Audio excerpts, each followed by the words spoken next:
Es radio. Son las 2 de la tarde, es la 1 en Canarias. Servicios informativos.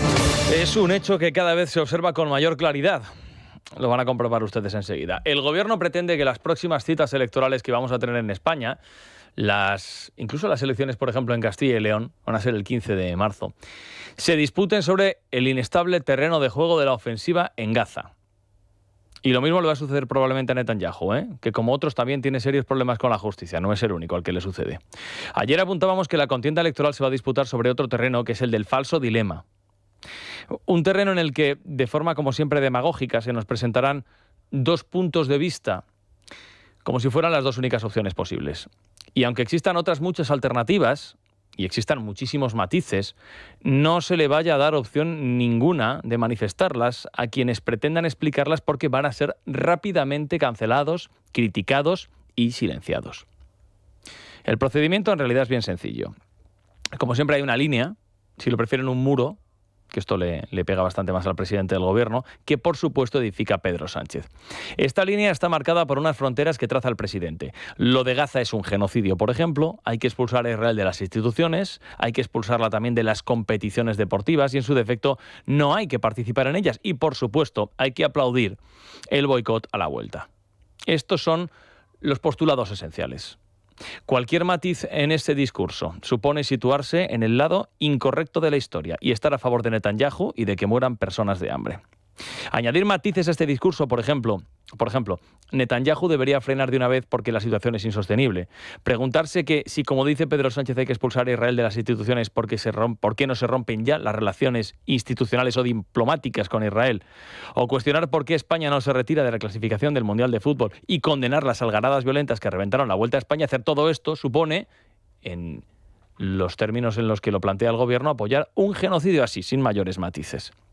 Miren, aprendió bastante de la guerra de Ucrania Pedro Sánchez y con el paso del tiempo entendió que el hecho de que el Partido Popular tuviera opiniones muy parecidas, casi simétricas a las suyas, impedía al presidente del gobierno hacer eso que mejor se le da, que es polarizar, que es dividir, que es trazar fronteras y extraer rédito electoral de un conflicto que deja también miles de muertos.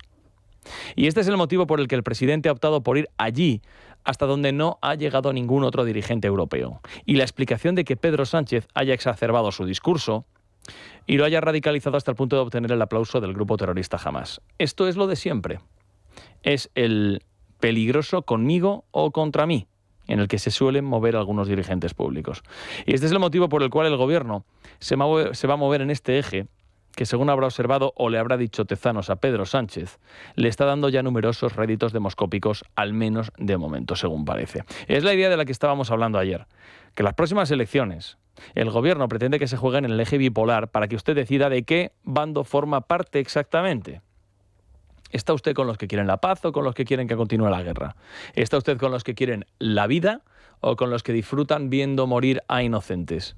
En definitiva, ¿está usted con quien encarna el bien, que es Pedro Sánchez? ¿O está usted con quien lleva en sus entrañas la semilla del mal, que son todos los que se separan 2 milímetros, aunque sea 2 milímetros de su discurso? Porque ya decimos que aportar un mínimo matiz te supone estar en el lado opuesto o incorrecto de la historia. El ministro de Justicia, Félix Bolaños, ha trasladado esta mañana esto que estamos comentando con una precisión milimétrica. A ver si podemos recuperar el sonido de Félix Bolaños, en el que esta mañana decía que o socialdemocracia o barbarie. Porque es que es muy interesante el posicionamiento que tiene el ministro. Dice, o estás con nosotros o estás contra nosotros. Esta mañana Félix Bolaños en el Congreso. Por supuesto que condenamos cualquier violencia y cualquier asesinato. Y no le permito que usted, representante de la ultraderecha, acuse al Partido Socialista de violencia y de fomentar la violencia. No se lo permito. Y mire, le voy a decir algo que ya he repetido y vuelvo a reiterar hoy aquí. En el año 27, lo que van a tener que decidir los españoles es socialdemocracia o barbarie, la que usted representa. Socialdemocracia o barbarie. Milán, hay miles de opciones más, ¿eh? Pero ya están planteando el marco electoral y el eje del debate. Y si es que no puede estar más claro por qué cultivan la polarización y por qué Pedro Sánchez ha elegido este asunto para tapar trinques familiares y de partido. Asuntos más comprometidos que dirimen en los tribunales de justicia y que, en lugar de sumar, restan votos. Así que lo que haces es plantear el debate en términos binarios. Dices, ¿socialdemocracia o barbarie? ¿Qué prefiere usted? Elija usted que está ahí en el coche o en casa comiendo, pensando, escuchando la radio y tal. ¿Qué prefiere usted? ¿Socialdemocracia o barbarie? Pudiera parecer que los discursos de Feijóo y de Pedro Sánchez, miren, son antagónicos. Y lo cierto es que no se diferencian tanto y coinciden en lo esencial. Se lo voy a volver a repetir. La masacre de civiles debe parar en Gaza. Y los civiles palestinos no son terroristas. Quien está bombardeando Gaza es el gobierno de Israel, no el pueblo de Israel al que usted ha condenado. Jamás es una organización terrorista que no puede formar parte del futuro de Palestina. Todo esto que dice Feijóo probablemente lo comparta casi al 100% Pedro Sánchez, y es posible que muchos españoles también. Pero para el presidente del gobierno no es suficiente, porque o compartes su discurso de una forma tan disciplinada como todos sus ministros, como lo hacen todos sus ministros, o entonces te estás alejando de la senda del bien y de su discurso luminoso. De manera que si no haces como el presidente y no dices genocidio, estás en la senda del mal. No me escuche a mí, ya sé que tengo poco éxito con usted, pero escuche, por ejemplo, al grupo de trabajo de Naciones Unidas que ha hablado de que se está cometiendo un genocidio en Israel. O escuche, por ejemplo, a los españoles y españolas que en una encuesta del Real Instituto Elcano hablaban de que el 82% de los españoles, por tanto también votantes del Partido Popular, consideran que en Israel y en Gaza este país está cometiendo un genocidio. Estas encuestas sí que le importan al presidente del gobierno. ¿Se ha dado cuenta usted? Las que se han publicado, por ejemplo, sobre la amnistía, en las que los españoles rechazan de forma mayoritaria esta medida de gracia otorgada a Puigdemont a cambio de los 7 votos que supusieron la investidura de Pedro Sánchez, esas encuestas que eran contra, esas no le importaban tanto. Estas otras sí. Bueno, las otras no es que no le importasen tanto, es que no le importaron absolutamente nada. Total, que lo lógico y normal es que el presidente haga todo eso que se propone. Si Televisión Española se retira de Eurovisión, oiga, ¿por qué no se retira España de la fase clasificatoria del Mundial de Fútbol? Ahí está también Israel. ¿O es que el ciclismo y la música mueven menos que el fútbol? A ver si va a ser eso. Y por cierto, si el presidente del gobierno prometió hace 10 días... La aprobación urgente de un Real Decreto Ley que consolide jurídicamente el embargo de armas a Israel. Lo dijo de forma urgente. De forma urgente. Hombre, urgente es urgente.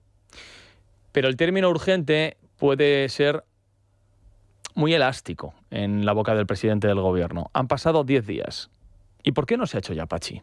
Tú no puedes rescindir contratos si no lo haces técnicamente y jurídicamente bien, porque eso luego tiene consecuencias en multas y en otro tipo de cosas. Y por lo tanto, sí es razonable que dediquemos un tiempo a que esto no tenga ningún fleco por el que se pueda volver atrás la decisión que hemos adoptado entre todos. Hay que ser serios y estudiarlo, claro que sí.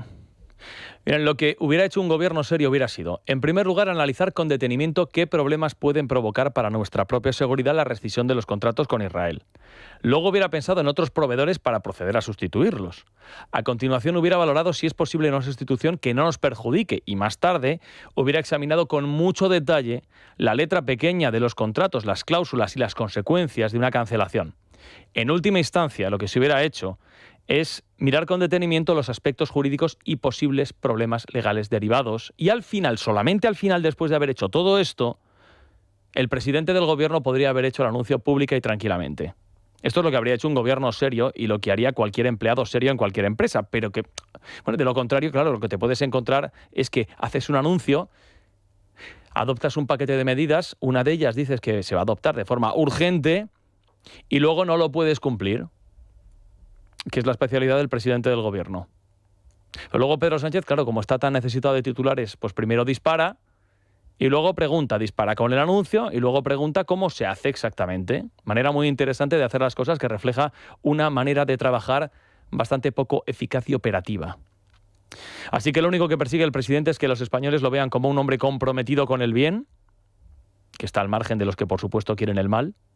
Y lo que pretende es abandonar esta imagen de pato cojo, decrépito, ahogado en un estanque de Koldos, Ábalos, Cerdanes, Begoñas, hermanos mordidas y probables financiaciones ilegales. Así que sí, efectivamente, el presidente del gobierno ha sacado ya, en este curso, la calculadora electoral y tenga cuidado que usted está en la ecuación. Es noticia. Con Juan Pablo Polvorinos. Es radio.